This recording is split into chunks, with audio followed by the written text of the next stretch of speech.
Bung Hatta lahir di Fort de Kock, Hindia Belanda, tanggal 12 Agustus tahun 1902. Ia adalah anak dari pasangan Muhammad Jamil dan Siti Saleha yang berasal dari Minangkabau. Tahukah kamu kalau Bung Hatta lahir dengan nama Muhammad Attar? Attar, dalam bahasa Arab memiliki arti harum. Ia mengenyam di sekolah swasta dan sempat berpindah-pindah.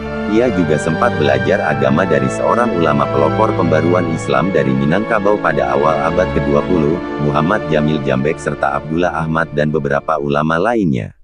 Perhatian Hatta terhadap ekonomi tidak lepas dari sosok ibunya yang berasal dari keluarga pedagang di Bukit Tinggi. Di Padang, ia mengenal pedagang-pedagang yang masuk anggota serikat usaha dan aktif dalam Jong Sumatranen Bond sebagai bendahara. Pada masa remajanya, Hatta pergi dari Minang dan melanjutkan studi ke Sekolah Tinggi Dagang Prince Hendrik School, Batavia sejak 1919 hingga 1921. Di sana ia menjabat sebagai bendahara di Jakarta meski berada di Jakarta. Hatta melanjutkan perjalanan ekonominya dengan masuk Nederland Handelshogeschool, Rotterdam, Belanda pada tahun 1921 sampai tahun 1932. Di sana ia bergabung dengan Perhimpunan Indonesia. Ia kemudian lulus dalam ujian ekonomi perdagangan pada 1923. Di Perhimpunan Indonesia, Hatta menjadi bendahara pada 1922 dan menjadi ketua pada 1925.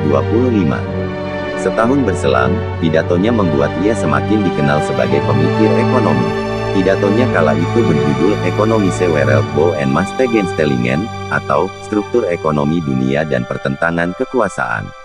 Pada pidatonya itu ia berbicara soal struktur ekonomi dunia berdasarkan landasan kebijakan non-kooperatif. Pada masa ini juga, Hatta memperdalam ilmunya tentang ekonomi koperasi. Ia bahkan sampai mengunjungi Denmark untuk belajar soal koperasi. Hatta aktif menulis berbagai artikel tentang politik dan ekonomi. Bahkan saat ia dipenjara oleh Belanda di Glodok, Hatta menghabiskan waktunya dengan menulis buku berjudul Krisis Ekonomi dan Kapitalisme. Setelah menjabat sebagai wakil presiden pertama Indonesia, Hatta tetap aktif dengan pemikiran ekonomi kerakyatannya. Yang terkenal adalah ketika ia berpidato pada tanggal 12 Juli tahun 1951 dalam memperingati Hari Koperasi di Indonesia. Selang 5 hari 2 tahun kemudian, ia diangkat sebagai Bapak Koperasi Indonesia pada Kongres Koperasi di Bandung. Pemikirannya tentang koperasi tertuang dalam buku berjudul Membangun Koperasi dan Koperasi Membangun, 1971. Ada yang belajar, ada yang bekerja. Saya harapkan pula supaya di antara saudara-saudara itu ditanam persatuan yang amat kuat.